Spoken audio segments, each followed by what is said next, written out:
August 17th, 1899, Volume 2, The Power and Office of Lady Obedience.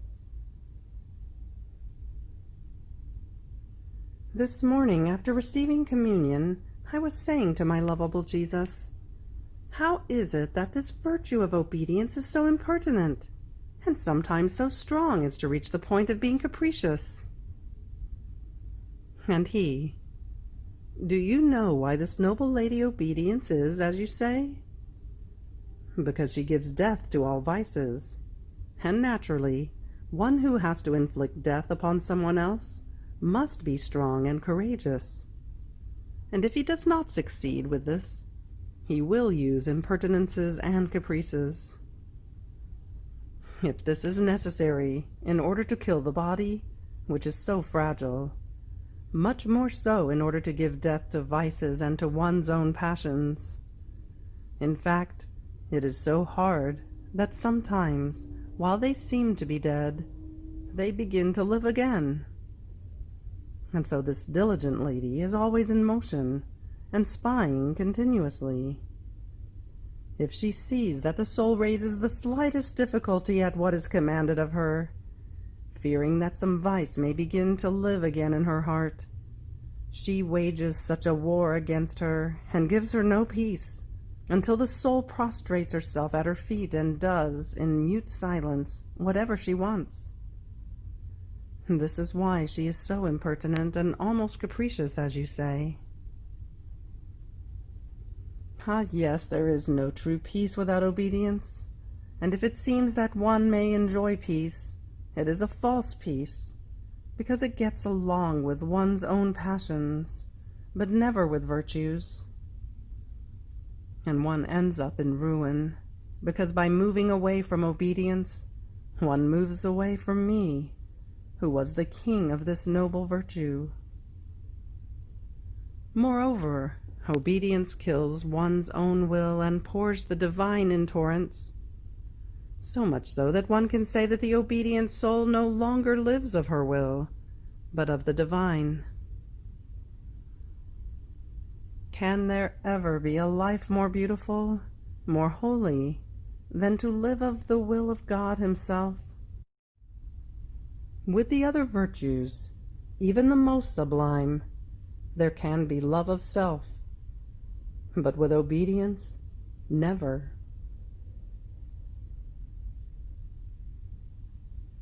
August 17th, 1905, Volume 6.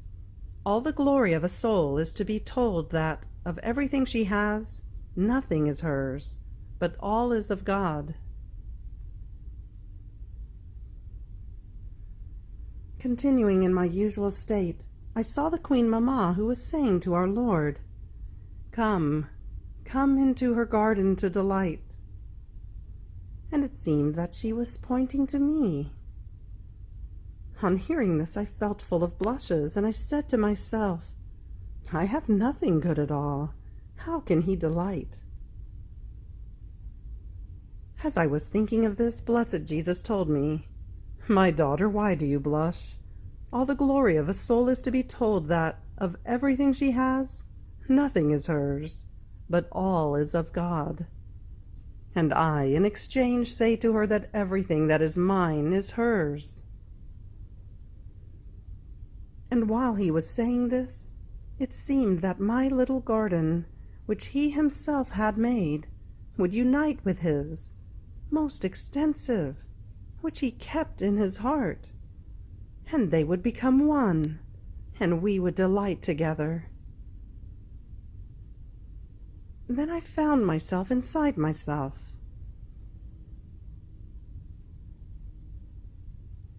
August 17th, 1912, Volume 11, Thinking of Oneself and Thinking of Jesus. As I was praying, my blessed Jesus told me, "My daughter, the thought of oneself makes the soul smaller, and from her littleness she measures my greatness, almost wanting to constrain me. On the other hand, one who does not think of herself but thinks of me becomes greater within my immensity, and renders me the honors due to me.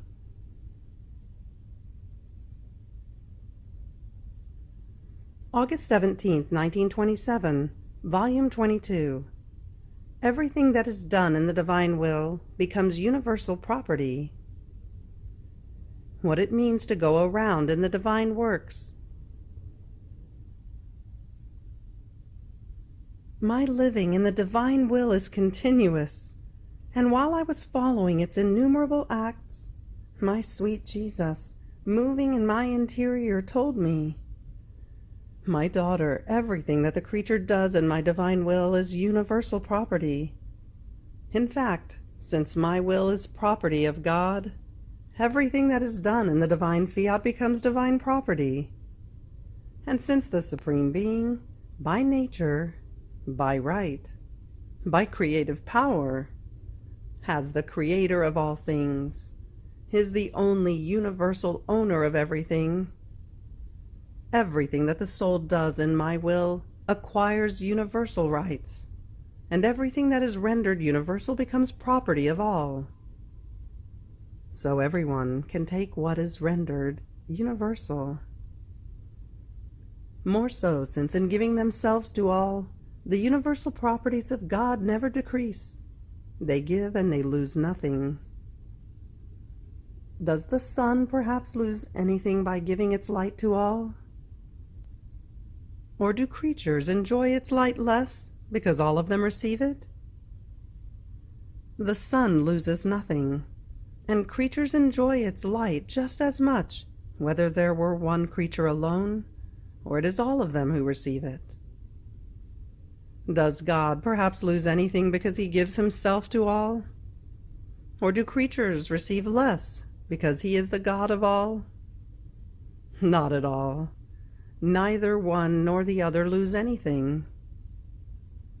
Now, what glory, what honor does the soul who lives in my will and operates in it not give me, as she lays her acts within the universal properties of God in such a way that, more than sun, all can take the goods of her acts? And what glory is it not for her, as more than sun she invests all, and with her light goes around all, to feed them her light, her acts, her love.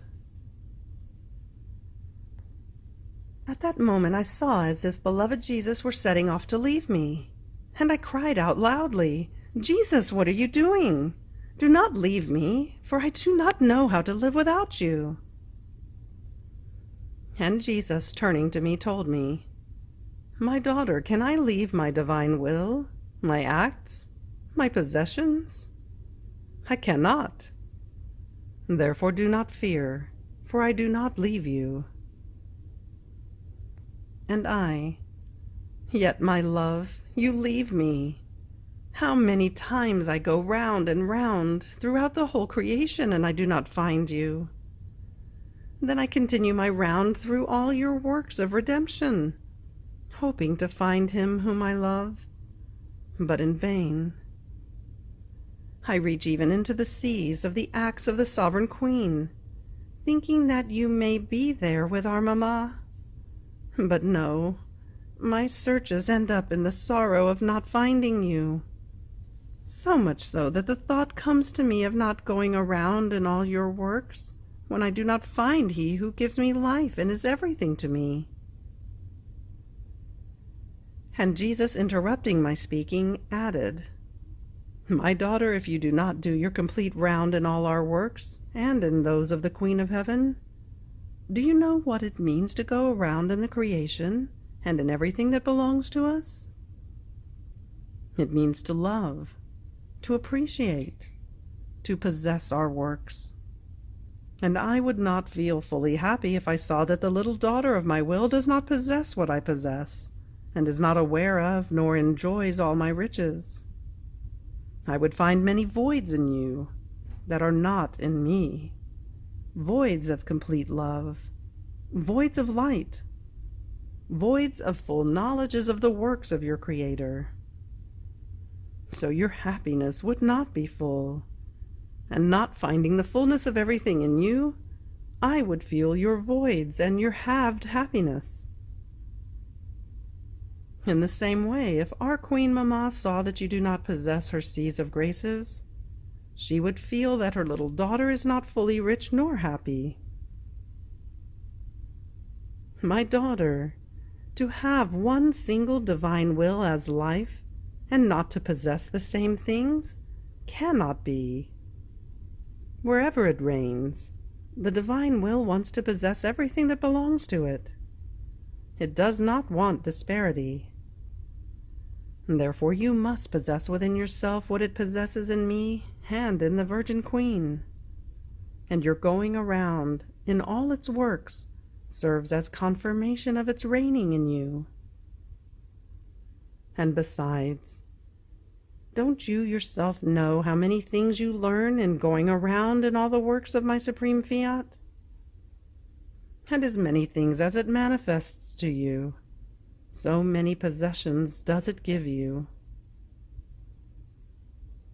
If one who lives in our will did not possess all our goods, it would happen as to a father who is rich and happy, while his son does not enjoy all his riches and is not happy like him. Would this father not feel the fullness of his happiness break because of his son? This will be the basis, the substance, the beautiful characteristic of the kingdom of my divine fiat. One the will, one the love, one the happiness, one the glory between Creator and creature.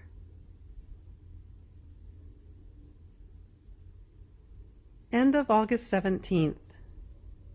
Fiat.